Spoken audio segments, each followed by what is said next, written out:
On va s'engager dans le déroulé de la chose. Alexia, je pense que tu peux passer au suivant. Ça commence par un rapport moral. Ce rapport moral, il est extrêmement simple. D'abord, un élément de circonstance. Le hasard a fait que je suis allé assister à 2 colloques. Il y en avait un, il y avait peu de monde, c'était des gens très intéressés, des gens très intéressants. C'était à Guéret et on parlait du pharmacien d'officine. Première chose.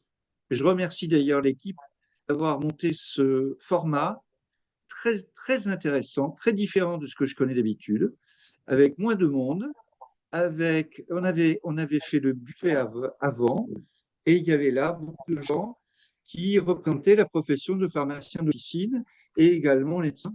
Et j'avoue que ça a paru particulièrement pertinent, parce que ce sont évidemment des gens directement concernés, et puis probablement, je le dis et je le redis, les pharmaciens d'officine sont de futurs partenaires à l'éducation thérapeutique. Alors je remercie les filles et le garçon de Guéret qui ont organisé ça, j'en suis ravi. Le lendemain matin, j'étais presque à Bayonne. C'est vous dire à quel point je suis capable d'aller vite et loin. C'est pas tout à fait vrai. J'étais à Tours. Et à Tours, j'ai assisté à un début de journée régionale dédié au lien qui est entre la sphère affective et sexuelle et la maladie dans le cadre de la journée régionale du Centre Val-de-Loire.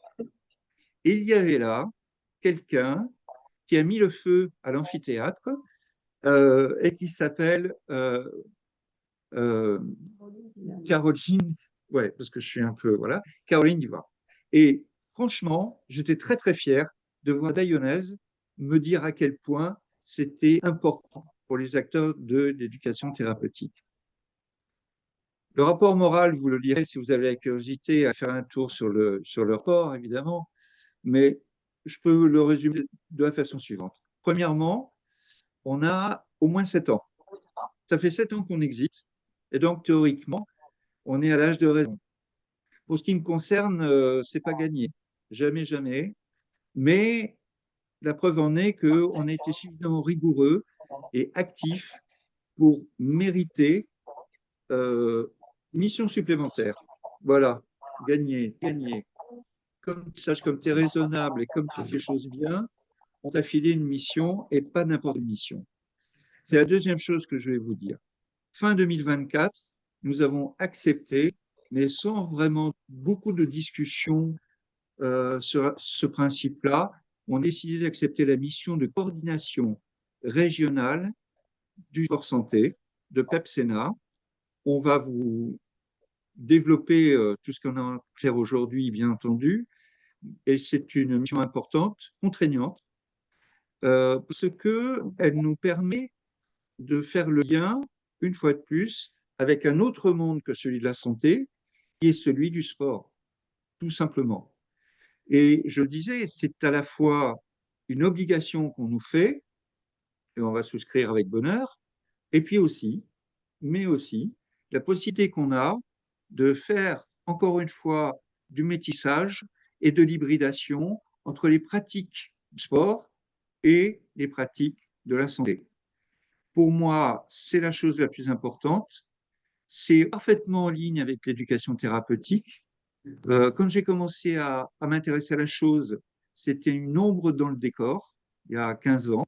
Et aujourd'hui, c'est devenu un élément absolument fondamental. Voilà ce que je voulais vous dire sur le rapport moral. Je vous souhaite une très jolie réunion et à dans peu de temps parce que je vais vous parler du budget prévisionnel.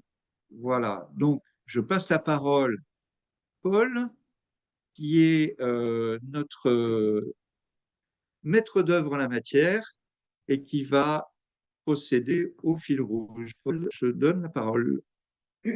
Oui, bonjour à tous et bienvenue à l'Assemblée générale. En préambule, avant de rentrer dans les présentations de rapports, je souhaite qu'on accueille parmi nous Vincent Gévron, le commissaire aux comptes, et donc avoir quelques mots à son sujet, puisque jusqu'à l'année dernière, donc l'exercice 2023, donc l'AG 2024 qui était en présentiel l'année dernière avec les élections, nous avions la même commissaire aux comptes depuis le début qui était Julie Misselin et qui à cette occasion avait manifesté son désir de ne pas poursuivre et de ne pas totalement terminer sa mission pour la dernière année d'exercice, puisqu'elle se reconcentrait sur des missions d'expertise comptable uniquement. Et c'est pourquoi, et on l'avait mentionné d'ailleurs dans le PV de l'AG, il nous fallait trouver quelqu'un d'autre pour faire ce relais-là. C'est pour ça que le conseil d'administration, dans la séance du 10 décembre 2024, a validé ce relais par le cabinet Paquier et Associés, donc en la personne de Vincent Géron, qui est parmi nous aujourd'hui et qu'on écoutera tout à l'heure sur son rapport.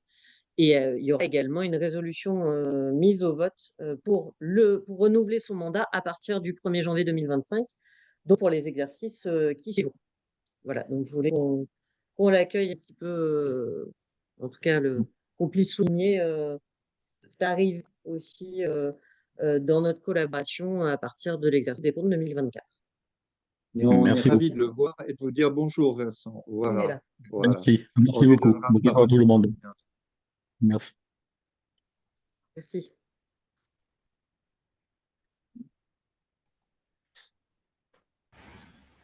Passe au programme d'activité que Catherine Perrault, secrétaire de la plateforme, va vous présenter. Donc, bonjour à tous. Donc, nous allons faire la présentation de nos activités selon nos missions. Donc, éducation thérapeutique du patient sur le développement de l'ETP, la mise en réseau des le renforcer la démocratie sanitaire, le développement des bonnes pratiques. Et donc, dans tout ce qui est notre nouvelle mission, qui est la prescription d'exercice physique, donc PEPS, pour faire connaître les bénéfices de l'ETP et du PEPS, rendre accessibles les ressources et outils et faciliter l'orientation des patients et aidants. Voilà l'ensemble de nos missions dans les grandes lignes. Je te peux passer à la slide suivante. Donc, l'association Aetna, la gouvernance, donc il y a un conseil d'administration avec différents collèges, donc un collège de coordination des structures ressources, un collège ville, un collège hôpital, un collège de coordination et un collège des usagers, 40%, qui est le collège le plus important. Au niveau du bureau, donc il y a Michel Chapeau, président, David Communal, vice-président, Joël Barbry, qui est aussi vice-président, Laura Badel, qui est secrétaire adjointe, Alain Sanchez, trésorier, et Marie-Josée Dos Santos, qui est trésorière adjointe, et moi-même secrétaire. Tu passes la slide suivante. Donc, les instances. Au niveau de l'Assemblée générale sur l'association Edna, donc l'Assemblée générale avait, en 2023, on était avec un nombre un petit peu plus important. Il y a peut-être une légère baisse par rapport à 2023. L'AG était en présentiel en 2024 avec une journée donc en présentiel, ce qui explique aussi les choses. Le taux de participation aux réunions en général est extrêmement important puisque nous sommes, il y a eu sur les 4 réunions tenues, 75% de présence. Et au niveau du bureau, il y a eu 9 réunions tenues, il y a eu 100% de présence, de taux de participation aux réunions. L'association Edna, au niveau du bénévolat, le temps passé en bénévolat est stable par rapport à 2023. On a estimé à pour 2024, 2701 heures de bénévolat qui ont été données à l'association Edna contre 2812 heures en 2023.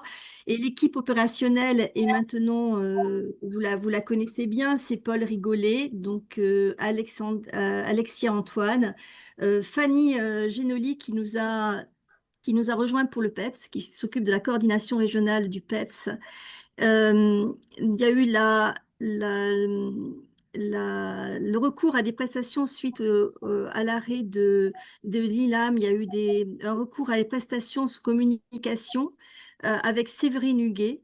Il y a eu également une poursuite de notre collaboration avec le prestataire web qui est Raphaël Taïeb, et on a accueilli en 2024, de novembre 2023 à mars 2024, Pierre-Louis, que vous avez pour certains rencontré. Nos travaux. Donc il y a déjà une large place qui est donnée aux usagers partenaires en éducation thérapeutique, notamment avec un élément que vous connaissez beaucoup, qui est la bourse Etna pour la formation en ETP. C'est la 6e année de fonctionnement. Au total, sur les 6 années, il y a eu 87 personnes qui ont été bénéficiaires. En 2024, il y a 24 bourses qui ont été accordées, et on a donné un soutien de la formation au DU patients, succès de cette bourse Etna pour la formation en ETP, des usagers partenaires. On a également donné une grosse place aux usagers partenaires en éducation thérapeutique avec un guide dont on avait communiqué sur le guide de l'engagement des usagers partenaires. Ça a été un gros projet qui a été mené avec France Asso Santé et des personnes de la région, hein, donc 55 personnes qui ont contribué à cette élaboration du guide à l'engagement des usagers partenaires. Il s'adresse aux professionnels de santé, il s'adresse également aux usagers du système de santé qui sont porteurs d'une maladie chronique et de leurs proches aidants. Il est fait sous forme de mini-site. Il est aussi imprimable en PDF, et il permet d'aider au recrutement, il permet d'aider à avoir toutes les informations essentielles au partenariat ETP avec des fiches très pratiques, et je vous invite vraiment à aller les regarder, c'est une mine d'informations.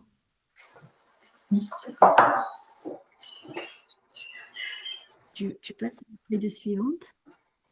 Alors, nous avons également une mission d'améliorer la visibilité de l'ETP avec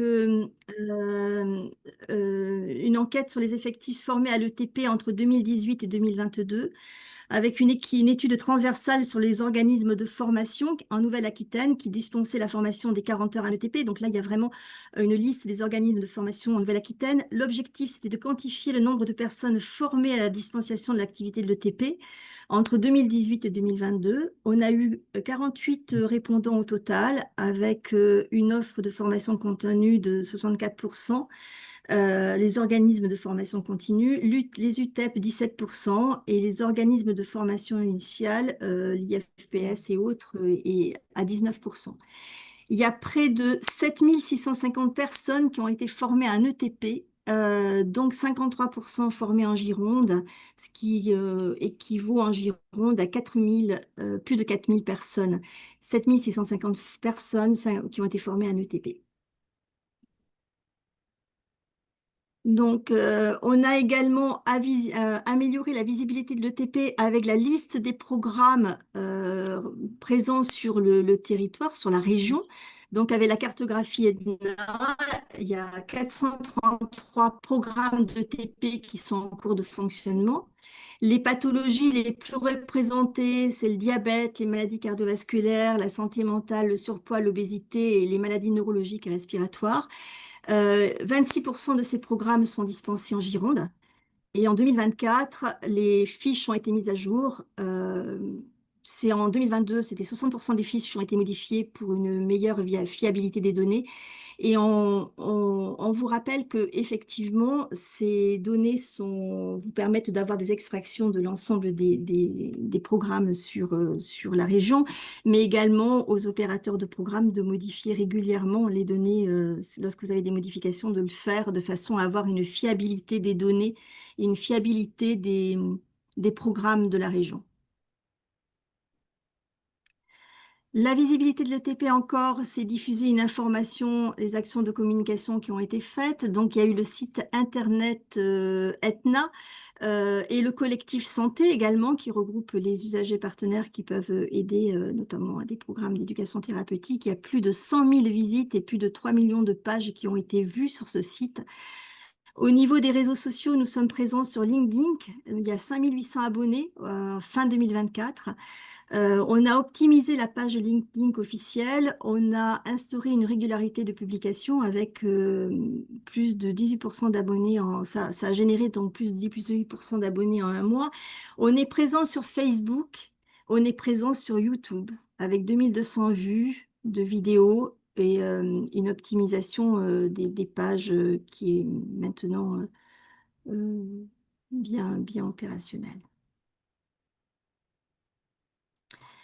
Toujours pareil, diffusion de l'information, les actions de communication, les e-mailing, il y a eu 36 campagnes diffusées et près de 70 000 destinataires. Environ 40% du coût de couverture, toute campagne cumulée. Il y a un bon taux de couverture entre 15 et 25%. Les logiciels de contact, de gestion de contact, base de données de 6710 contacts et 2954 structures en Nouvelle-Aquitaine et France. Donc, on a vraiment une action de communication qui est très large et très importante. Donc, développer la mise en réseau des acteurs, donc les partenariats institutionnels, avec les rendez-vous avec les partenaires, donc tout ce qui va être les UTEP, tout le partenariat qu'on a pu développer au niveau institutionnel. Donc 31 rendez-vous avec des partenaires, 15 participations à des événements, notamment les journées d'échange UTEP, les séminaires des CLS, les séminaires ETAB, la passerelle, l'inauguration des locaux d'IABIM. Donc, on a vraiment une énorme participation à des événements et il y a eu 8 interventions d'ETNA au niveau, la mise en réseau également au niveau des masters ETP, des DU patients formateurs de l'Université de Bordeaux, la formation des 40 heures ETP où on peut intervenir, les colloques régionales d'Avec Santé, les assises régionales de France Asso Santé, donc vraiment une présence importante sur la mise en réseau des acteurs au niveau régional. On peut passer à la slide suivante. La co-construction et mutualisation de bonnes pratiques, les webinaires. Donc, il y a eu des webinaires en 2024 qui ne sont certainement pas passés inaperçus pour vous. Les infos à ETP, donc qualité du sommeil, notamment les personnes atteintes de maladies chroniques. En février 2024, la vie affective et sexuelle du malade chronique. Juin 2024, la stigmatisation des jeunes en situation de surpoids et d'obésité. Il y a eu 414 inscrits et j'avais pratiquement autant sur le webinaire que j'ai évoqué précédemment. Et en octobre 2024, qualité du sommeil chez les personnes atteintes de maladies chroniques, ce que je disais en tout début, avec 600 inscrits. Nous avons également eu tout ce qui était asthme chez l'enfant. Il y a eu des temps d'échange et de pratique asthme chez l'enfant, synergie entre les programmes de TP et des conseillers médicaux environnement intérieur, 60 inscrits. La plateforme Edna a aussi co-organisé et participé à 3 webinaires de ses partenaires avec le dispositif e-Impulse. Donc, tout ce qui est obésité avec 80 participants, Association Dièse et l'URPS médecins, l'accompagnement des maladies chroniques par le TP et toutes les formes, les différentes formes de l'engagement dans le partenariat en santé avec le CK, avec 50 et FAS Nouvelle-Aquitaine avec 50 participants. Là aussi, une grosse présence. De toute façon, c'est la suite de ce qu'on disait sur la co-construction et la mutualisation des bonnes pratiques. Des communautés de pratiques aussi qui ont été mises en place avec des sujets traités en 2024, notamment la valorisation des outils pédagogiques maison qui ont été créés par les équipes ETP. Nous devions les éditer, mais pour des raisons de budget, nous n'éditons pas cette année. Mais la formalisation d'un cahier des charges d'une formation de remise à niveau à ETP aussi, qui a été ce cahier des charges qui a été élaboré lors de ces COP. Donc, vraiment une mutualisation de toutes les bonnes pratiques de la région. On peut passer à la coordination régionale du dispositif PEPS. Alors Michel l'évoquait en tout début, nous avons cette nouvelle mission, enfin Edna a cette nouvelle mission avec la reprise de la coordination du PEPS en Nouvelle-Aquitaine. Et là, c'est peut-être pas à moi de le décliner, mais c'était à toi Joël, je crois. Non? Non, c'est David. C'est David, ouais, c'est David qui le décline. Donc je vous remercie pour votre écoute et je passe la main à David. Merci beaucoup. Monsieur le Président, es-tu là? Non, vice-président ici. Vous Ah. m'entendez? Oui. Vous m'entendez Oui. ou pas? Oui, c'est bon. Oui, oui. Pardon, excusez-moi. Que je ne fasse pas perdre du temps, justement, parce que je développerai un petit peu plus par rapport à la dynamique du PEPS. Et voilà, comme tu étais en train de dire, effectivement, on a repris, donc c'est tout récent, hein, depuis fin 2024, novembre plus particulièrement de 2024, avec l'arrivée de Fanny Genolini à la coordination du dispositif PEPS, avec une mise en route qui s'est fait progressivement et en lien plus particulier avec l'ARS, la DRAGES, le Conseil régional Nouvelle-Aquitaine, et avec pour objectif d'accompagner le déploiement du PEPS vers un meilleur maillage territorial en synergie avec les programmes d'ETP en Nouvelle-Aquitaine. Donc ce travail se fait en collaboration avec tous les coordonnateurs et les structures ressources qui sont sur les différents départements, et je remercie tous ceux qui sont présents aujourd'hui, puisqu'il y a quelques cordos PEPS qui sont présents. Voilà, et les actions réalisées fin 2024, donc comme je disais, recrutement, dynamisation, et depuis le début 2025, on a commencé à faire un diagnostic territorial de l'approche qualité qu'il y a sur le dispositif. Je développerai un petit peu plus puisque j'aurai des résultats à partager avec vous. Je repasse la main, voilà. On va donner la parole à Alain pour le rapport de gestion. Ok, merci Paul, bonjour à toutes et à tous. Donc je vais essayer de faire court donc pour financer toutes ces opérations dont parlait Catherine et puis notre vice-président. Je vous dirais que dans les produits, il faut savoir que sur les produits qui sont environ de 400 000 euros sur l'année, la majorité des produits viennent de subventions de l'ARS sous plusieurs formes, c'est-à-dire, vous le voyez à l'écran, sous les subventions CEPOM, dans lequel Paul nous en dira plus tout à l'heure. Et puis certaines subventions pour le PEPS, comme vient de nous le dire David, et des subventions de la DRAGE. Donc voilà, vous voyez que sur les 400 000 euros, on a à peu près pratiquement 80% qui viennent de subventions directes sous forme de CEPOM. Les adhésions, il n'y a pas grand-chose. Une centaine d'adhésions, ce n'est pas ça qui fait nos finances. Tu peux passer aux charges peut-être. Alors, dans les charges, de la même façon que nous avons une grosse majorité des produits qui sont des subventions, nous avons la grosse majorité de nos charges correspondent au salaire et charges sociales, sachant qu'elles sont un petit peu inférieures à celles de l'année dernière dans la mesure où on a eu un départ, une absence prolongée en cours d'année qui n'avait pas été remplacée tout de suite, et Fanny n'est venue la remplacer que sur la fin de l'année. Ensuite, nous avons des reports en fonds dédiés. Ça, c'est des reports que nous n'avons pas encore utilisés et qui seront disponibles pour l'année prochaine. Des dotations aux amortissements qui correspondent à des amortissements sur tous les immobilisations qui sont dans nos comptes, qui peuvent être du matériel informatique, des sites internet. Ensuite, nous avons donc les dotations aux provisions pour les exploitations. Alors ça, c'est 106 000 euros. Ça peut paraître beaucoup, mais il faut savoir que l'ARS est susceptible de nous reprendre une partie des subventions que nous n'avons pas utilisées. Or, en l'occurrence, comme il y a un certain nombre de projets qui n'ont pas pu, ou qui ont débuté tardivement, ces provisions, nous avons préféré, avec le commissaire aux comptes, à sa demande d'ailleurs, les mettre en provision pour risque plutôt que de les laisser en report de fonds dédiés, mais il vous en dira peut-être plus tout à l'heure. Le reste correspondant à des FIR de déplacement et des autres charges que je vais vous donner en détail, mais pour faire simple, vous avez les locations immobilières, c'est-à-dire le loyer des locaux que dont Etna dispose, les assurances, les honoraires du CAC, de la publicité, enfin, c'est surtout de la communication sur de l'événementiel. et une partie aussi de frais de déplacement qui est quand même relativement importante. Voilà pour les charges, sinon vous n'avez pas grand-chose non plus, je vous dis, à part les salaires et charges sociales et la provision pour risque qui est l'ensemble représentant quasiment la totalité, je dirais, de nos charges. Voilà, ensuite, qu'est-ce que j'ai encore à dire? Là, nous avons donc les engagements des bénévoles des membres TETNA.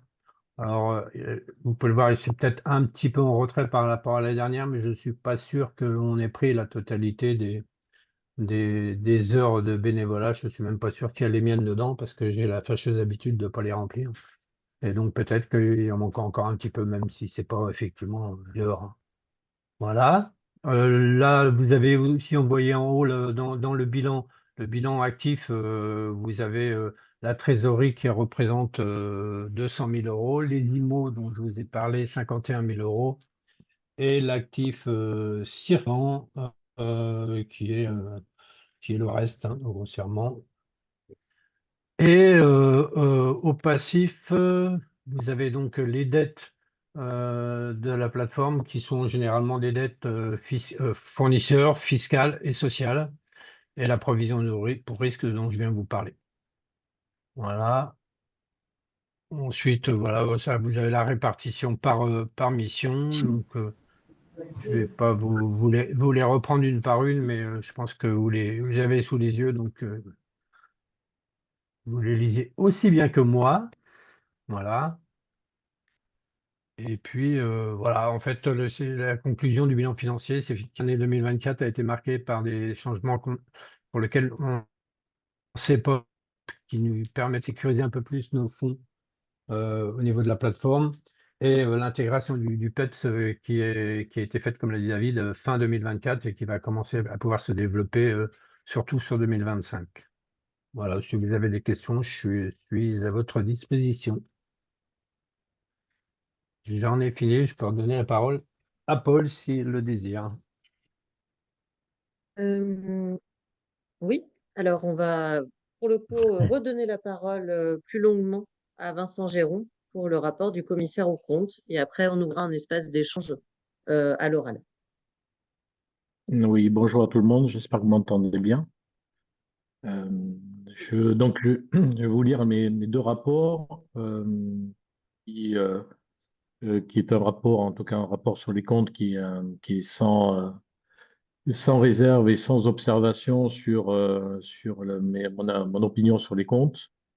Nous avons travaillé avec Paul et puis les membres du bureau, plus particulièrement sur la partie subvention, puisque c'est l'élément majeur, ce que vient de vous présenter votre trésorier sur les comptes de l'association, et notamment sur la discussion du CEPOM, puisque l'association a ce droit de CEPOM avec une subvention annuelle et avec un risque de reprise. Donc, on n'a pas de, de, on va dire, d'action ciblée avec le montant du CEPOM. Donc, contrairement à ce qu'on peut présenter en fonds dédiés, et c'est pour ça qu'il y a par rapport à l'année dernière que 20 000 euros de fonds dédiés, qui sont des actions qui sont vraiment ciblées et sur lesquelles l'association va finaliser les actions sur 2025, le CEPOM a été plutôt mis en risque en attente de discussion avec l'ARS sur le maintien de la subvention. Voilà en termes de présentation par rapport à l'année dernière, donc pas d'observation. Au niveau de la partie documents juridiques, dans mon rapport, je mentionne que je ne les ai pas reçus parce qu'on les a reçus vraiment au dernier moment pour pouvoir les intégrer dans le rapport. Donc, je ne les ai pas, mais dans tous les cas, je les ai reçus entre-temps et les documents qui ont été présentés mentionnent bien les documents que j'ai audités. Et j'ai un deuxième rapport que je vous fais lecture directement par rapport aux conventions réglementées. Puisqu'il y a, il m'est donné obligation de relater les conventions dont j'aurai connaissance entre l'association et un membre du conseil d'administration ou d'une association dans laquelle un des membres du conseil d'administration aurait un intérêt. et mon rapport ne mentionne pas de convention. Donc, je n'ai pas connaissance de ce type de convention avec les membres du bureau de Edna. Voilà. Au niveau de mes rapports, je ne sais pas. Après, je reste à votre disposition si vous avez des questions sur des éléments complémentaires.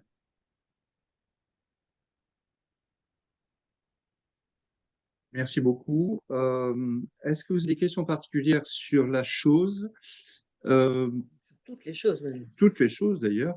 Écoutez, mais je le dis, si nous ne pouvons pas répondre immédiatement à la question, de toute façon, on regardera la direction que vous nous avez indiquée. Je prends un exemple parce qu'on a eu une question qui nous a été posée par Michel Delaveau, que je salue ici, et qui nous demande quelle est la fréquentation de la cartographie Etna. On regardera parce que c'est une question qu'on ne s'était jamais vraiment posée. On va fouiller nos statistiques, on va regarder l'utilisation du site. On sait que le site Etna est utilisé pour la carto, c'est clair, mais ça n'est qu'une indication. Je ne sais pas si une page particulière du site peut être sondée, mais je pense qu'on va poser les bonnes questions à un correspondant habituel. Voilà. Si vous avez des questions, n'hésitez pas. Si vous avez des questions, même que vous faites passer par chat, faites-les passer par mail, nous y répondrons.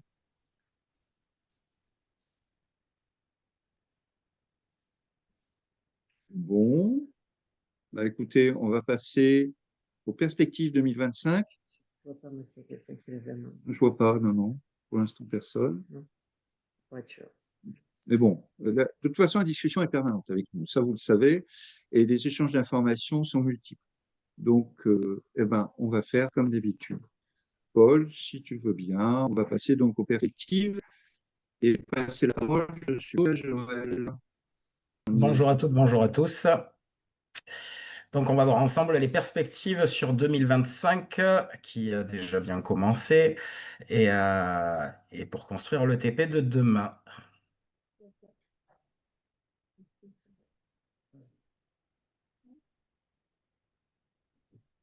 Voilà. Donc, la vie associative d'Etna, nous avons accueilli une étudiante en Master 1 en santé publique, une étudiante, pardon, d'avril à juin. Non, ça c'est un étudiant, mais c'était avant. Et d'une étudiante en alternance Master 2 ETP, Mirella, qui sera là de septembre à septembre. Nous réfléchissons sur une organisation efficace pour des résultats un peu plus valorisants encore, donc avec la possible ouverture d'un poste d'assistante de gestion, mais également d'un contrat en prestation en communication et d'un contrat d'apprentissage en santé publique. La participation aux instances décisionnelles est forcément maintenue et même accrue au niveau de la CRSA, des comités scientifiques, des divers COPIL et d'autres instances partout en région. La relance de la newsletter Etna va se faire. Elle sera plus accrue d'ailleurs et elle sera faite par le site Brevo, c'est bien ça, de tête. Oui, on a déjà lancé la première au mois de mai. Voilà. Mais vu qu'on parle des perspectives 2025 et qu'on est au mois de juin, c'est le cas. Oui, c'est ça. C'est forcément, il y a des choses, que je vais pouvoir évoquer dans les perspectives qui sont déjà actées en cours ou alors en cours de développement. La création de 3 commissions permanentes, le partenariat en santé que je copilote avec Christine Larieux, qui est également présente, l'ETP de proximité qui sera piloté par Catherine Perrault, et l'activité physique et ETP qui est pilotée par David Communal. C'est des conceptions en co-construction pour construire des livrables, mais également accompagner le développement et la promotion de l'ETP dans les 3 domaines. Je peux bien le slide suivant, s'il te plaît. Merci. On va bien entendu continuer de donner leur place aux usagers partenaires en ETP. Etna, de manière statutaire, a un usager à sa tête en tant que président et en la personne de Michel Chapeau. Forcément, ça continuera en ce sens. Et donc, le deuxième baromètre de l'engagement des usagers partenaires en ETP est lancé. La bourse de formation en ETP, il y a 30 dossiers d'usagers et 5 places du DU patient formateur au parcours en soins chroniques qui ont été financés. Quand je parle de 5 places, ça n'est pas ces 5 places qui ont été financées dans leur intégralité et pas uniquement les frais d'inscription à ce DU. Le collectif santé, puisqu'on l'a vu tout à l'heure, la bourse pour le DU était de 5 000 euros et que si on fait le calcul, c'est aux alentours de 180 euros les droits d'entrée. Le collectif santé, donc on est en train de formaliser un comité de pilotage pour les priorités de ce collectif. Il y a une demande de subvention ARS au niveau de la démocratie en santé qui a été fait pour la promotion du collectif santé et donc avec des actions prévues. Pour le moment, on attend des retours et on cherche d'autres subventions également. Le lancement du guide de l'engagement des usagers partenaires en ETP avec France Asso Santé, ça date de janvier et j'invite tout le monde à se connecter au site et à parcourir ce guide qui est extrêmement bien fait. La dispense de formation, donc nous avons déjà dispensé celle-là, la mobilisation et l'intégration des patients partenaires dans les programmes d'éducation thérapeutique du patient. Ça s'est fait sur Poitiers, Limoges et Bordeaux exactement, avec en présence des UTEP ou des responsables de programmes multisites. Et donc, c'est un partenariat que nous avons avec Promotion Santé et qui se déclinera une nouvelle fois sur le courant de l'année, sur la co-construction de la formation que Promotion Santé porte, qui est développer et renforcer les compétences psychosociales et littératie dans les programmes ETP qui, suite à un état des lieux, c'est vrai que les compétences psychosociales sont peu abordées, or elles sont extrêmement importantes pour les patients bénéficiant de ces programmes. Renouvellement d'action pour faire connaître l'ETP. Donc, au niveau des espaces des usagers, et en partenariat avec France Asso Santé. Ce partenariat avec France Asso Santé est réellement proche et actif en permanence. Je veux bien la slide suivante, s'il te plaît. Oui, juste. Ah, d'accord. Voilà, c'est bon. Pardon. Merci, c'est gentil. Nous allons également continuer de développer la mise en réseau des acteurs de l'ETP, dont 2 nouvelles communautés de pratique prévues en 2025. Donc toujours avec Promotion Santé également, qui sont des partenaires très proches, et à destination des structures ressources, donc UTEP, Pôle ETP, équipe mobile. Donc ces deux communautés de pratique seront l'infographie sur les compétences psychosociales en ETP et le programme d'une journée d'échange sur la santé environnementale intégrée à l'ETP. Les journées nationales ETP à Caen, pour ces journées-là, nous animerons un atelier sur les interventions non médicamenteuses. Donc ces mises en réseau qui sont en permanence avec Michel qui fait un travail de fond mémorable et qui se déplace partout en permanence. Co-construction et mutualisation des bonnes pratiques en ETP. Donc nous sommes en train de créer un module numérique recensement et de mise à disposition des bases de données. Nous avons une demande de subvention sur le FIR-ETP sur la campagne de financement ARS 2025. En prévision également des webinaires info en ETP. Il y aura 3 webinaires, les inégalités de santé et l'ETP, le rôle du pharmacien, nous en avons parlé tout à l'heure, et la collaboration avec les animateurs de santé publique. Nous sommes également en train de finaliser des vidéos, l'essentiel de l'ETP avec Cobra, et donc la diffusion sera dans le courant 2025, fin 2025. Réflexion sur la rédaction d'un guide de l'auto-évaluation en ETP, c'est à la demande de l'ARS et il est vrai que c'est une problématique de pas mal d'acteurs de l'ETP sur cette thématique de l'auto-évaluation. La coordination du dispositif régional PEPS, ce coup-ci, je vais laisser la parole à mon homologue qui va nous en dire plus. Merci beaucoup à tous et je te laisse la parole, David. Merci Joël. Merci Joël, je te remercie. Oui, on est toujours sur les perspectives, mais qui ont été déjà amorcées et puis bien engagées. Donc, effectivement, hein, plusieurs axes plus particuliers. Le soutien opérationnel dans la mise en œuvre des orientations stratégiques régionales en matière de politique, sport, santé, bien-être. Et on sait que cette année, il y a des bouleversements qui vont être assez notables puisqu'on est sur la révision de la stratégie régionale, mais avant ça, nationale, sport, santé, bien-être. On est aussi sur l'axe de l'état des lieux qualitatifs sur les 12 départements, donc j'en parlais un petit peu tout à l'heure. Travail qu'on a amorcé avec Fanny Genolini, on a fait le tour des 12 départements, on a été très très bien accueillis sur chaque site de coordination et on est en train de rédiger un bilan de cet état des lieux surtout sur la démarche qualité qui est développée sur chaque territoire. On aide à l'animation du réseau de coordination PEPS départementaux. On est sur une dynamique de soutien et d'accompagnement. Mise en relation, et ça c'est un point majeur pour nous, de la coordination des départementales et des UTEP qui sont sur les territoires pour favoriser le lien entre l'éducation thérapeutique et l'activité physique et plus particulièrement le dispositif PEPS. On a en charge aussi la mise en place et l'animation de plusieurs groupes de travail, 3 plus particulièrement en ce moment, avec le suivi régulier avec des réunions mensuelles, voire des réunions régionales. On a une réunion qui est programmée pour le mois de novembre. Plus des participations à des événements sport santé ETP où on essaie de faire passer l'information du lien indispensable entre la dynamique du sport santé, l'ETP vers le sport santé aussi.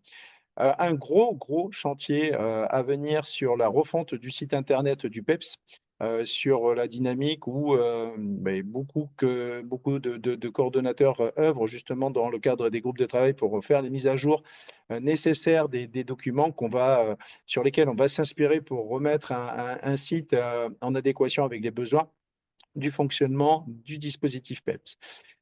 Et puis après, on parle d'appui stratégique et technique aux instances régionales du dispositif PEPS parce que cette dynamique est copilotée par l'Agence régionale de santé, donc avec Marion Elissade qui pilote pour l'ARS, la DRAGES avec Richard Labarthe et le conseil régional avec Pauline qui nous suit sur cette dynamique. Merci. Merci David. Je reprends la parole pour parler du prévisionnel de gestion. Sachant que le prévisionnel de gestion, ça n'est ni plus ni moins que la traduction de ce qu'on vous a dit, ce qu'a dit Joël, ce qu'a dit David sur nos projets.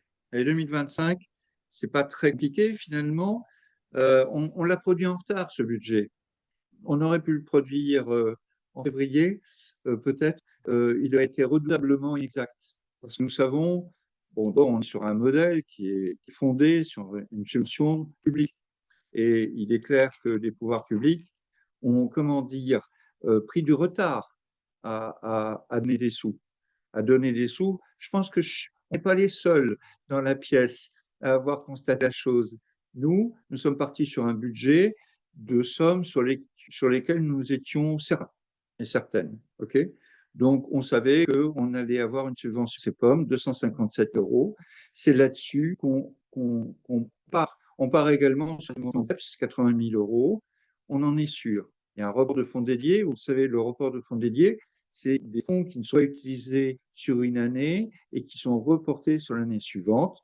Il y en a à hauteur de 20 724 €. Et puis, il y a grosso modo 1 500 € d'adhésion. Ce n'est pas là-dessus que porte notre puissance financière, c'est une chose entendue, mais notez-le, c'est plutôt une bonne mesure de notre puissance au niveau de la démocratie. Il faut être très clair, si nous avons une centaine d'adhérents qui viennent voir, qui viennent échanger, qui viennent prendre des informations, qui viennent à l'Assemblée générale, eh ben, on est absolument ravis, parce que je vous rappelle que la plateforme, c'est l'ensemble des acteurs de l'éducation thérapeutique dans la région.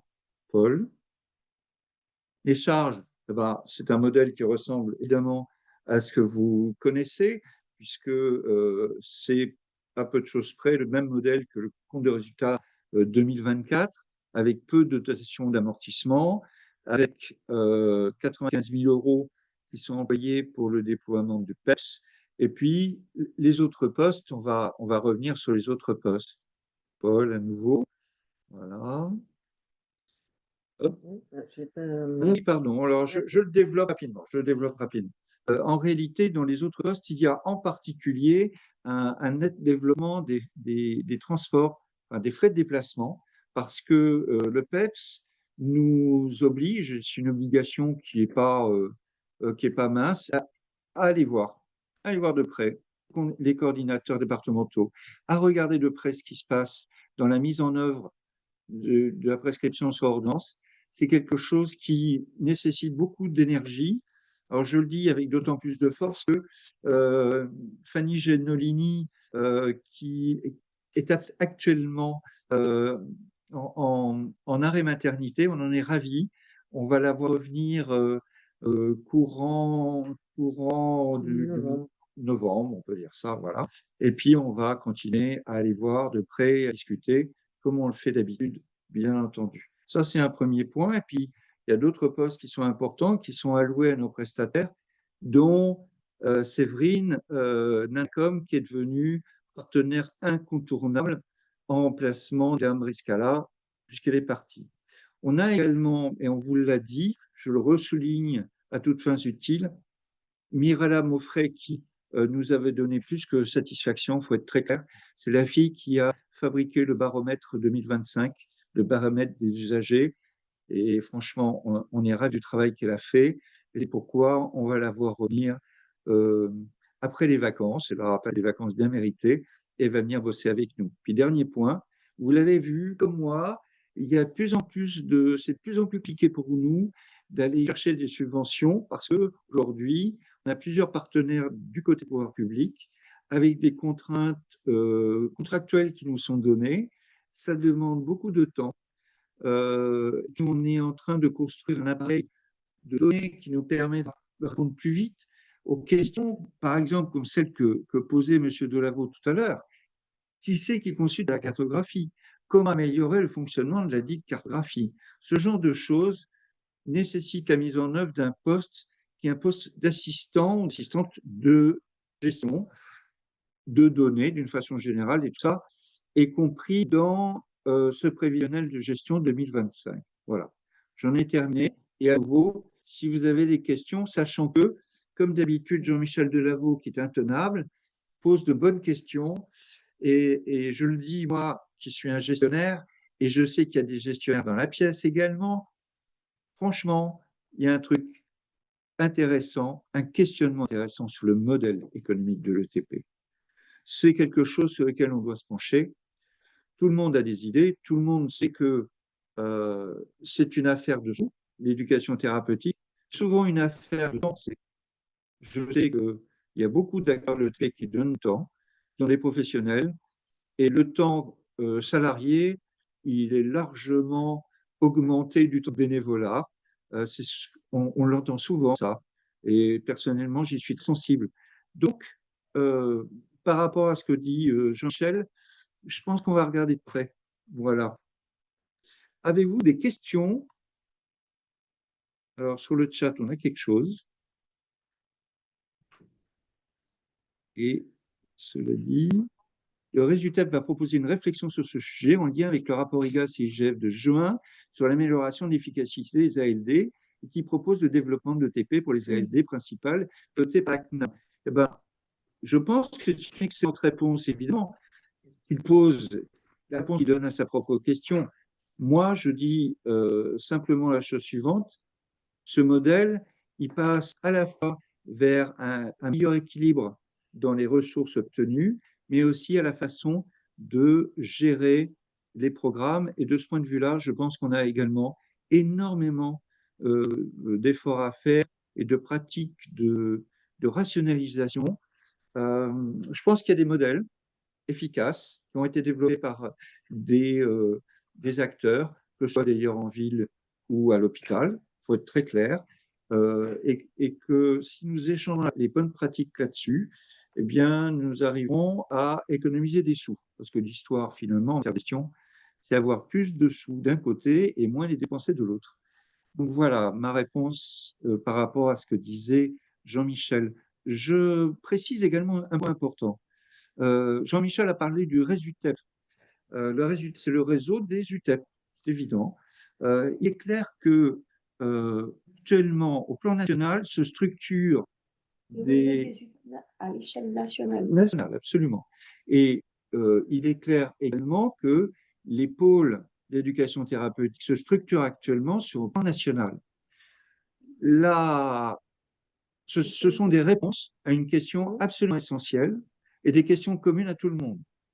Je dis simplement, à titre personnel, qu'il nous faut arriver à déployer un plaidoyer, et à quel point simple, national, qui permette d'obtenir plus de moyens face à ce qui est la pratique de la médecine contemporaine, face aux maladies chroniques.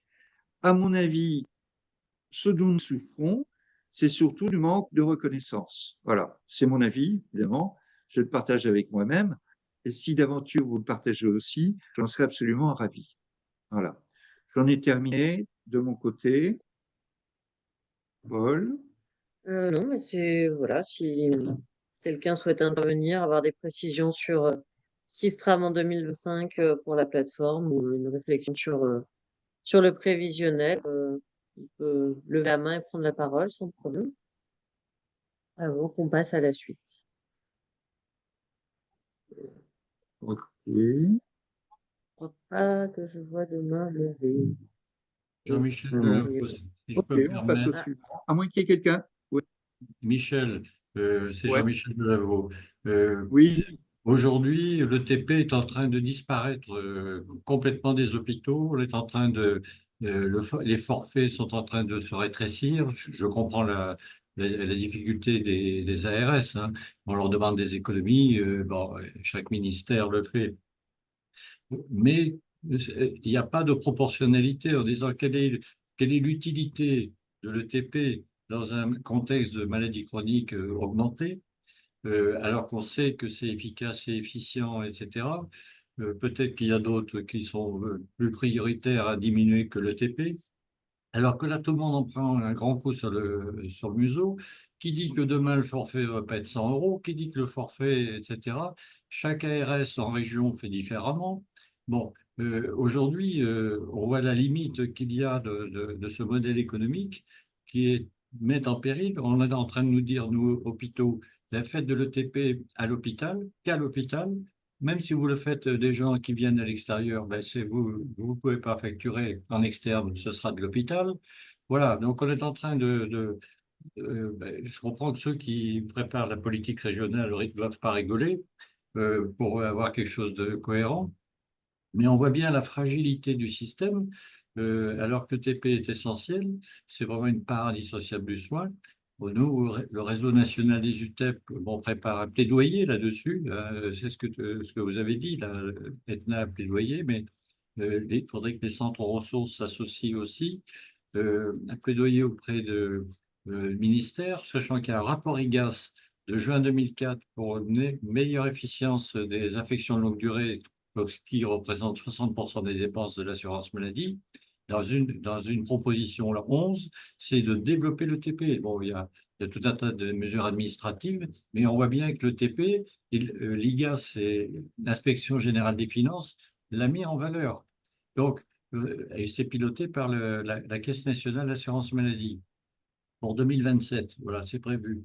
Donc là, on a une fenêtre d'ouverture, je dirais, avec un partenaire qui est la CNAM. Il y a une nouvelle médecin conseil national qui est arrivée. Voilà, donc je pose simplement les éléments. Si c'était dans la nomenclature, la CCM et le TP, ben, alors il y en a qui sont contre ce principe, mais au moins c'est au niveau national qu'on voilà, on le reconnaîtrait comme un acte médical, etc., quoi. Voilà. Il y a quelque chose qui nous oblige, je pense, aujourd'hui à réfléchir à ce modèle économique qui est d'une fragilité extrême, extrême. Là, voilà, on ne sait pas ce que ça va devenir, même dans 1 an, dans 2 ans. J'y ai participé de réunions avec une ARS qui disait, bon, en 2025, OK, bon, vous avez déjà débuté, mais pour 2026, ce ne sera pas la même chose. Ça veut dire ça va diminuer. Bon, et faites avec la somme qu'on vous donne. C'est-à-dire que là, on prenait 200 personnes, ben, on n'en prendra plus que 100. Voilà. C'est ça qui est en train d'arriver, c'est-à-dire que la masse financière va imposer le nombre de patients, avec pas d'autres possibilités. Alors on dit, allez chercher de l'argent. Je suis ravi que on est d'accord sur le constat et on est d'accord, je pense, je le dis au nom des adhérents, sur la nécessité d'agir en commun. Ça, c'est clair. Ce que je pense, c'est que plus on sera nombreux et plus on sera entendu. Et sur une base de plaidoyer qui permet de démontrer à la fois l'importance de l'ETP aujourd'hui dans ce pays, vraiment, et l'efficacité de l'ETP.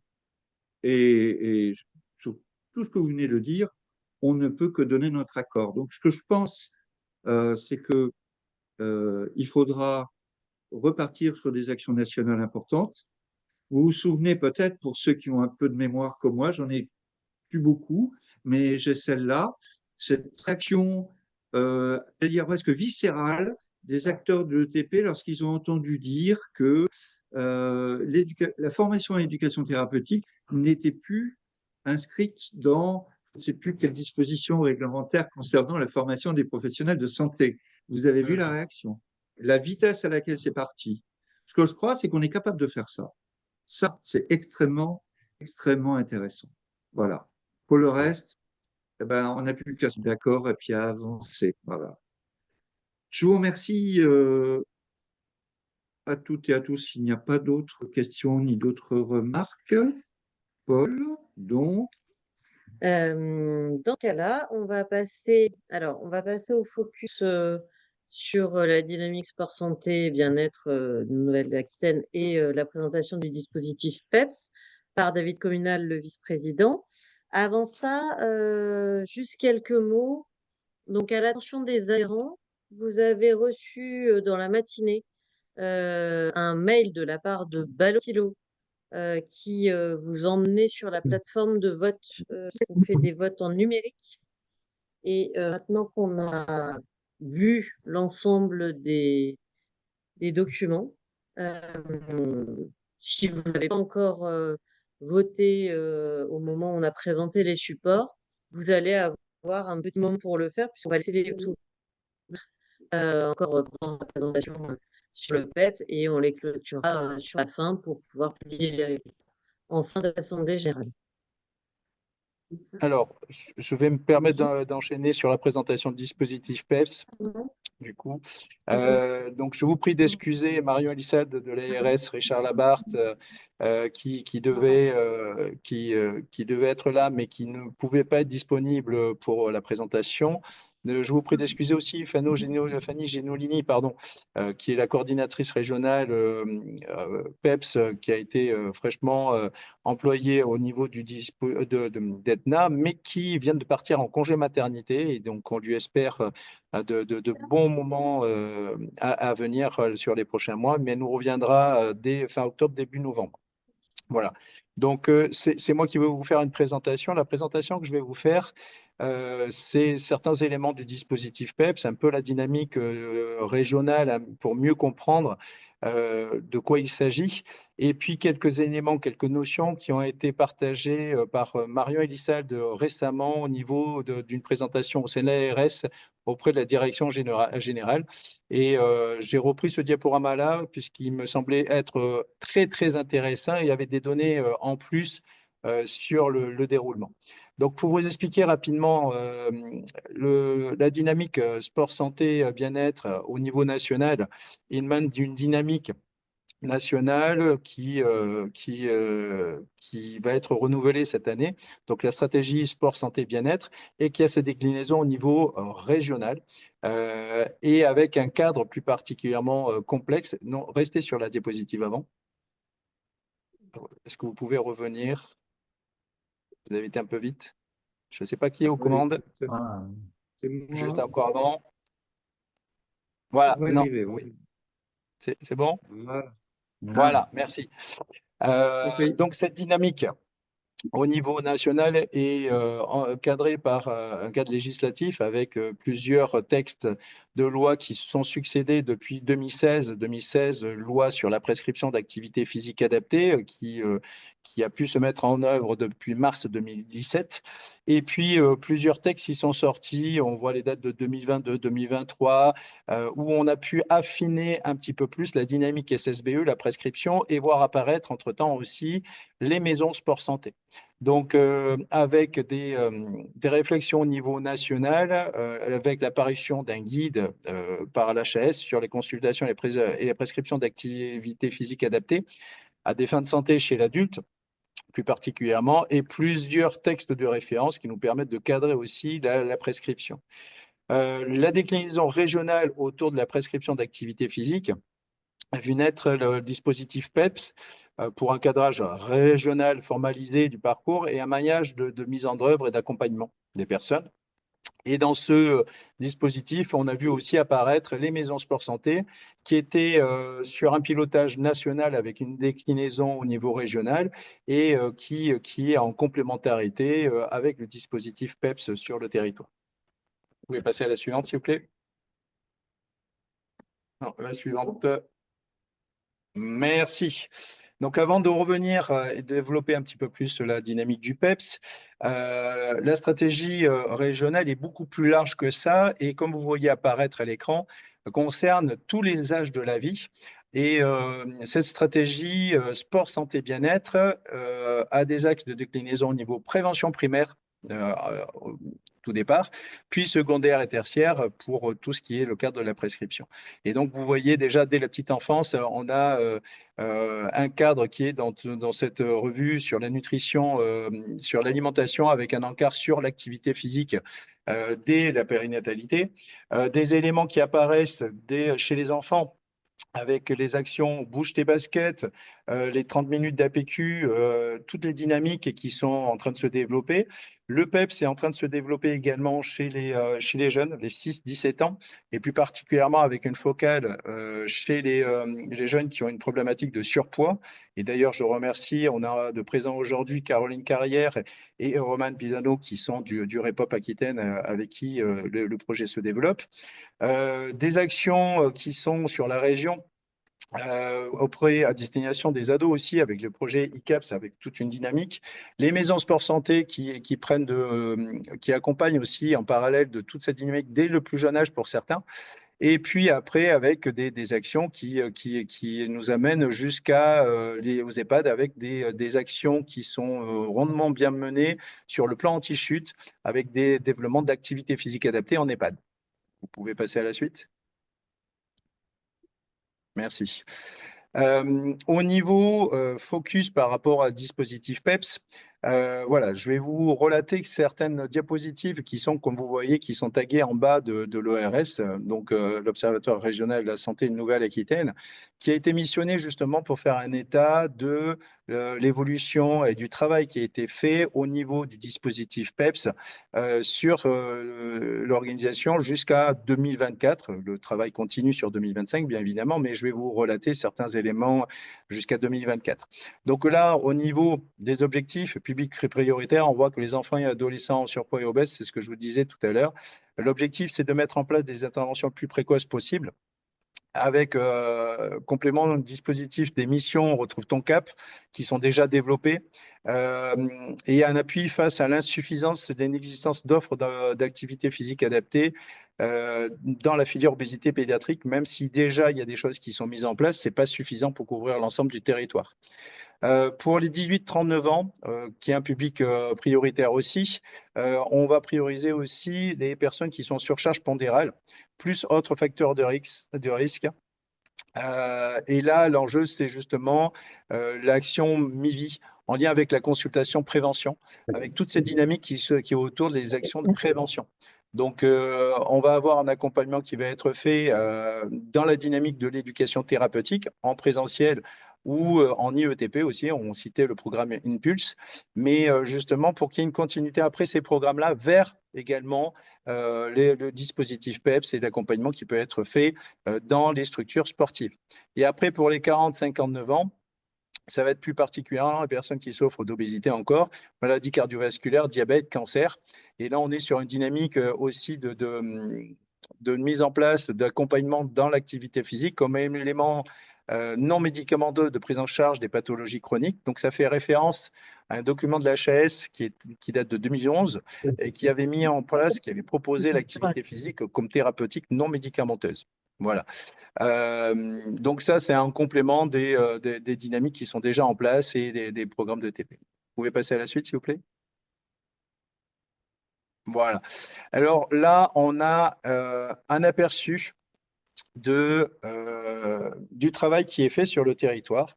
Et là, j'en profite pour faire un petit clin d'œil parce que j'ai aperçu qu'il y a quelques coordinateurs qui sont présents aujourd'hui, quelques coordinateurs PEPS, Athénaïs pour le 17, Pierrick pour le 16, Lucie pour le 33, Léa pour le 47. J'en ai peut-être loupé, excusez-moi.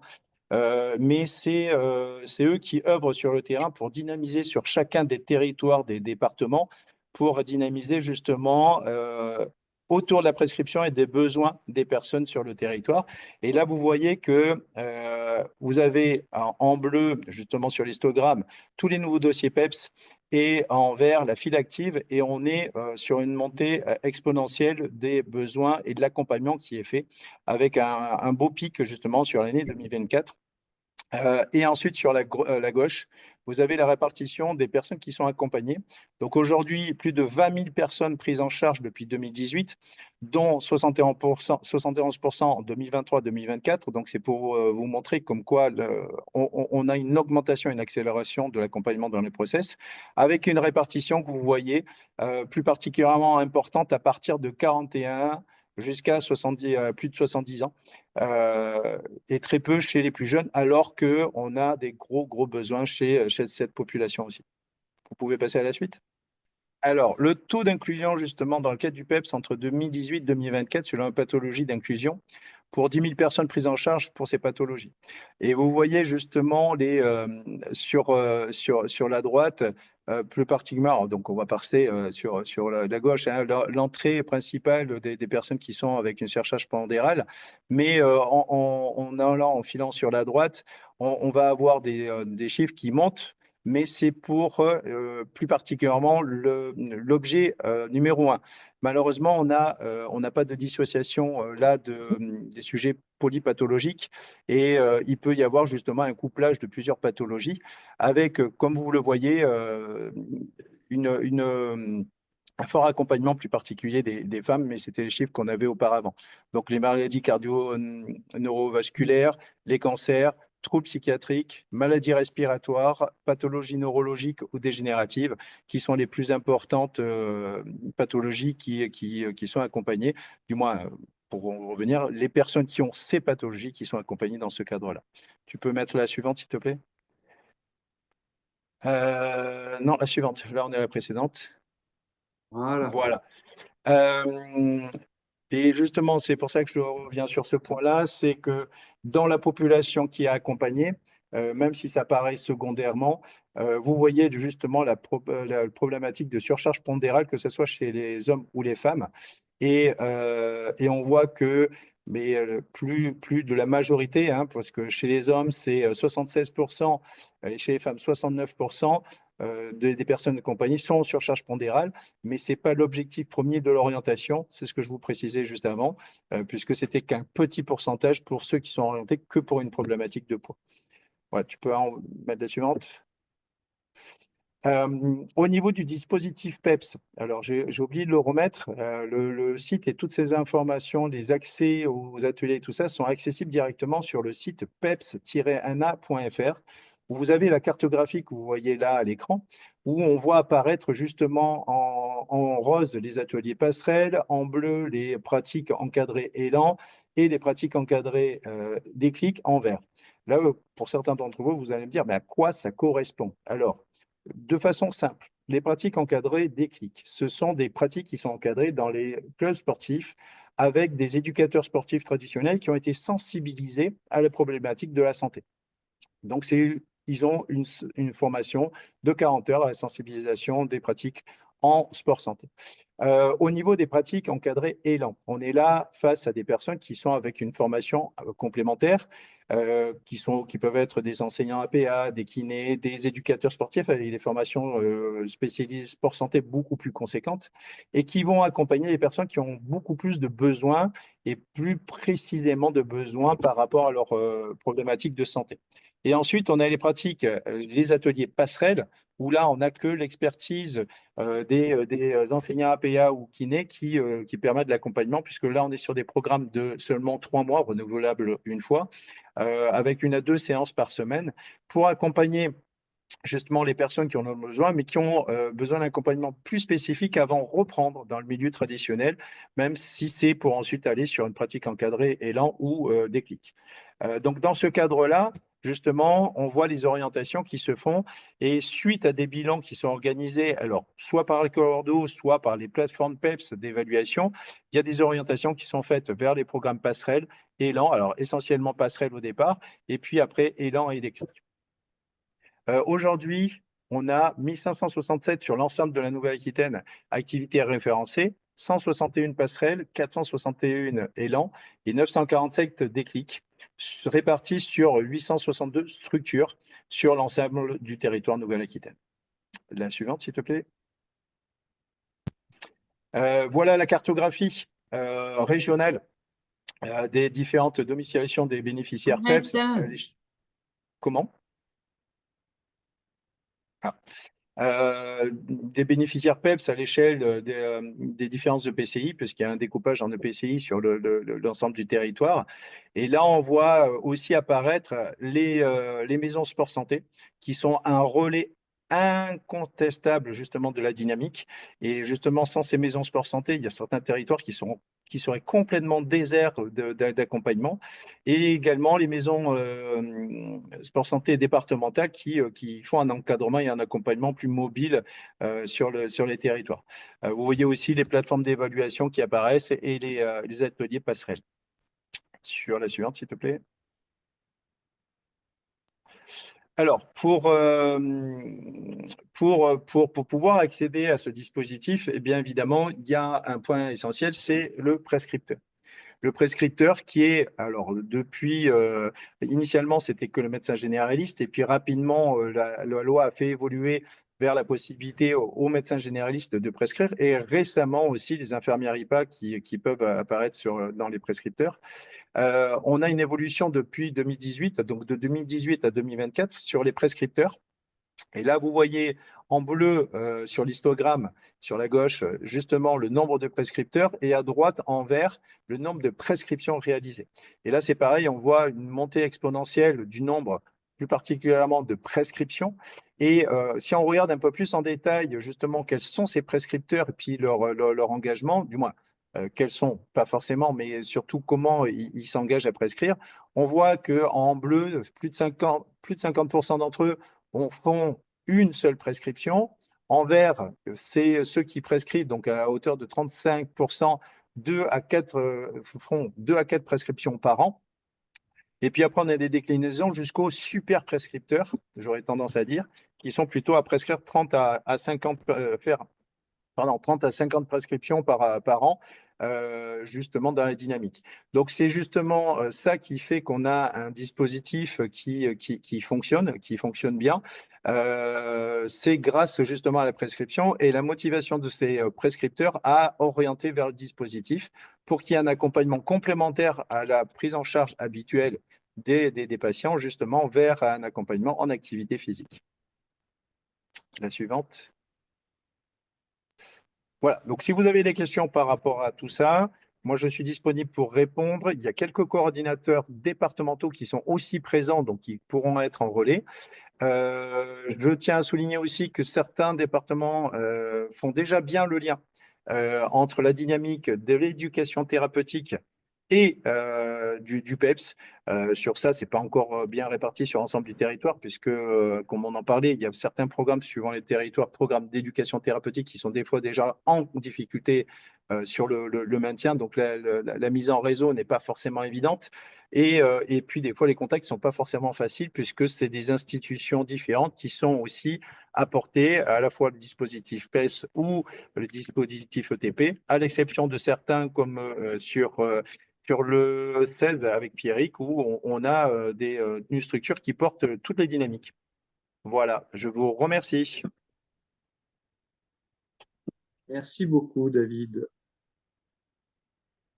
Alors, avant de passer au vote, je voudrais juste saluer quelqu'un qui est côté de la côte basque, là. Fanny reviendra nous voir, travailler avec nous pour l'instant vers ses d'heureuses vacances, je le suppose, sous signe d'un travail. Je vous laisse deviner lequel, malheureusement.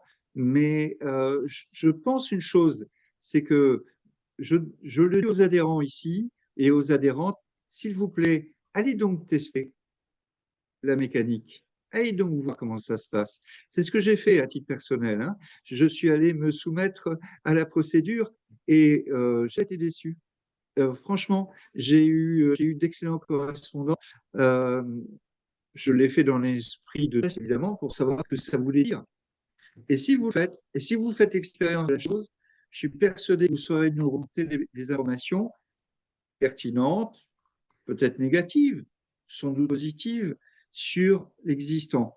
Tout ce que vous nous ferez passer à vous, de vous à nous, sur ce dispositif singulier, parce que, soyons clairs, hein, David ne l'a pas dit suffisamment, mais c'est quand même quelque chose d'un peu particulier, de plutôt efficace, et qui répond sans doute à des questions de fond, savoir si l'activité physique est adaptée à la situation de chacun. Eh ben, donc pas. Ça s'est révélé redoutablement exact. Voilà. Est-ce que Paul peut Pas nous donner les tout, résultats? Pas tout pas à fait, pas encore. tout à Donc, fait. j'ai encore besoin de 3 minutes. 3 minutes, ok, il n'y a pas de souci. Donc, avez-vous des questions particulières? Ou alors, j'ai condamné quelqu'un. Voilà. On va prendre les cartes, je vais être silencieuse dans mon coin, et on va lui donner la parole pour qu'elle parle de l'événement à venir. Oui, très bien. Alors, je suis régulièrement éjectée de Zoom, donc j'espère que ça va tenir le temps de ma prise de parole. Comme vous le savez, je m'occupe du suivi de tous les projets d'Etna et de leurs partenaires. Et je vous mets l'accent sur le travail que l'on fait avec Séverine Huguet de Nanacom pour tout ce qui concerne notre communication institutionnelle, mais également pour mettre en avant tous les événements des partenaires. En cela, sachez que nous avons un agenda de l'ETP et du sport santé que je vous partage. Vous y retrouverez des éléments importants des actus bien sûr, mais de tous nos autres partenaires que vous pouvez voir là en défilant, donc, notamment les journées d'échange des UTEP de la région. Et si vous souhaitez nous informer d'un événement pour qu'on le relaie, vous pouvez utiliser le formulaire ici et nous apporter tous les éléments afin que l'on puisse en faire part. Alors, il s'agit en règle générale, dans notre ligne éditoriale, d'événements en lien avec la santé publique qui sont utiles aux acteurs de l'ETP et du sport santé bien-être. Voilà, première information importante à vous communiquer, puisque une des missions de la plateforme, c'est évidemment de mettre en lien visible que le formulaire, surtout n'hésitez pas à nous faire monter les infos, puisque j'ai l'occasion du bilan présenté par Ça recoupe énormément, Alexia. Nous avions une audience. Pardon? Ça recoupe énormément. Oui. Alors, on n'a pas beaucoup de solutions. Oui. Ça y est, c'est revenu. Je continue. Ouais. Je vais vous dire que nous avons, comme vous avez remarqué, au cadre de notre bilan, une très grosse audience avec une base de données importante, à plus de 8000 structures et personnes. Donc, à l'échelle évidemment de la région prioritairement, mais également de la France. Donc, c'est une très belle vitrine pour vous. que de faire connaître vos événements, ouverts à tous évidemment, via Etna. Michel, je te vois réagir, tu voulais compléter?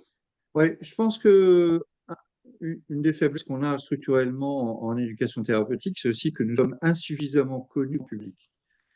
On a le droit d'abonner sur Facebook et saisir le mot suivant, genre des messages bien entendu, mais il est clair que l'éducation thérapeutique est peu connue du grand public et il faut sans doute travailler maintenant sur cette question.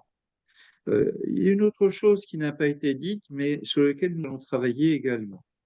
On regarde, vous savez sans doute qu'on s'intéresse aux inégalités sociales de santé et ce que je pense fondamentalement, c'est que nous devons nous intéresser énormément à la question des publics en état de précarité. Ce sont ces publics-là qui sont les plus affectés par la maladie chronique. On le sait, c'est statistique. Et c'est quelque chose qui est difficile à travailler.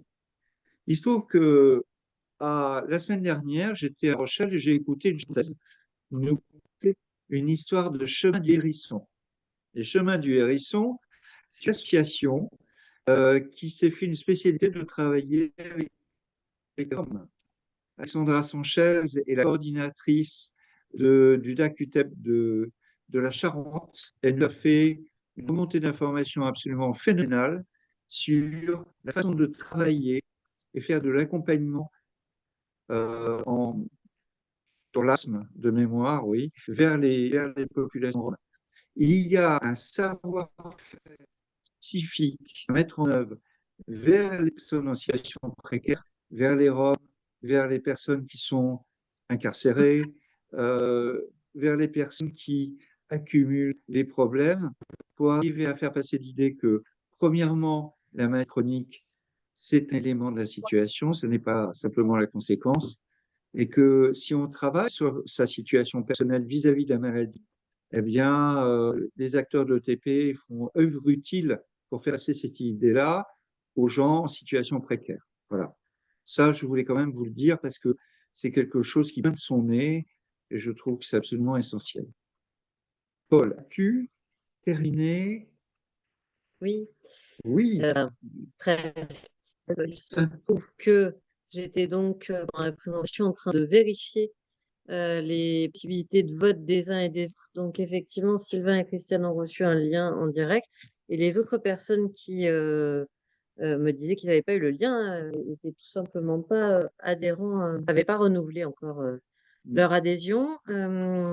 Donc, on a essayé de gérer ça au mieux.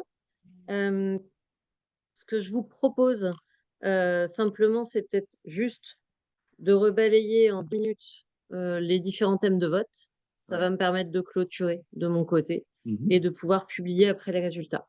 Donc, Michel, si tu veux bien te mettre sur Ballotilo, ça me permet, moi, si je ne partage pas mon écran, de clôturer de mon côté. À la demande du commissaire aux comptes, nous avons détaillé toutes les motions nécessaires pour permettre l'approbation des comptes. Et donc, les postes, comme vous le voyez, c'est approuvez-vous le CRA de l'Assemblée générale. On a oublié de présenter, bien entendu, mais on savait que vous avez tous lu le PV. Voilà. Donc, la dernière Assemblée générale qui portait sur l'exercice 2023 qui a eu lieu en juin 2024. La deuxième motion, c'est... Il est accessible sur l'espace des adhérents. Tout à fait. Les documents sont d'une façon générale accessibles sur l'espace des adhérents. La deuxième chose, approuvez-vous le rapport d'activité, approuvez-vous le rapport de gestion, approuvez-vous les comptes 2024, perfection du résultat, l'absence de convention réglementée, l'approbation sur le prévisionnel 2025, approuvez-vous enfin le renouvellement de mandat du commissaire aux comptes Vincent Géron à compter du 1er janvier 2025 pour 6 ans de mémoire, plutôt 6 exercices de mémoire, Monsieur Géron. Voilà. Et donc, on vous demandait de voter ça. Est-ce que Monsieur Géron voulait rajouter quelque chose? Non, non, non, c'est il y a l'affectation de résultats, je n'ai pas entendu, je crois que oui, il y a l'affectation de résultats. Mais non, pas rien à rajouter par rapport oui. au vote. Sur l'affectation du résultat, effectivement, le résultat est à 0. Puisque Voilà. ça, c'est les deux, effectivement, en termes de finances publiques. C'est la particularité d'être là, effectivement. Pardon, j'ai pas entendu ce que Monsieur Géron a dit. Non, je disais, c'est la particularité d'être là au niveau du résultat. Voilà, c'est ça. Le résultat est à 0, c'est pour ça que, au final, n'apparaissent pas d'excédent ou de déficit puisqu'ils sont placés soit en fonds dédiés, soit en provision pour risque d'exploitation. Bien. Écoutez, je clôture les votes dès à présent. Voilà, je clôture la participation. Je peux y aller. Oui, vas-y. Donc, 33 votes ont été exprimés, 41% du nombre d'adhérents. Le 100% l'emporte de peu sur le non. Donc, 29 oui et 4 abstentions. Sur le deuxième poste, approuvez-vous le rapport d'activité 2024? Le oui l'emporte lui aussi, 32 voix contre une abstention. Le rapport de gestion, Paul, si tu peux glisser. Le oui l'emporte sur toujours à 32 voix contre une abstention. Après, il compte 31 voix contre 2 abstentions favorables. Approuvez-vous l'affectation du résultat? Eh ben, il y en a 30 favorables et 3 qui s'abstiennent. Approuvez-vous l'absence de convention réglementée? 24 voix, une pour, une contre et ne se prononce pas 8. Approuvez-vous le bilan 2025? 29 favorables, 4 abstentions. Et enfin, approuvez-vous le renouvellement du mandat du commissaire aux comptes Vincent Géron à compter du 1er janvier 2025? Le oui l'emporte à 31 voix contre 2 abstentions et pas de refus. Voilà, je suis ravi de ces résultats. Je suis très content de saluer M. Géron, que nous reverrons un de ces jours. Il faut le dire, évidemment, un grand plaisir, attendu que c'était une deep collaboration, c'était assez sportif, je peux vous dire maintenant. On nous a demandé beaucoup de choses et on a fait pas beaucoup d'efforts parce qu'on fait des informations, mais voilà, quand on commence une collaboration, c'est toujours intéressant de voir comment ça se passe et ça s'est très très bien passé. Bon, je remercie l'Assemblée générale. Tout le plaisir est là. Ouais. Si vous permettez, s'il n'y a pas d'autres questions, je mets fin à cette Assemblée générale. Je vous remercie vivement. Je vous souhaite d'excellentes vacances avec un été et en tout cas, encore une fois, la porte est ouverte, le téléphone, l'ordinateur qui n'est pas défaillant. On est là pour vous écouter, vous répondre et discuter avec vous. Un grand merci et à très bientôt.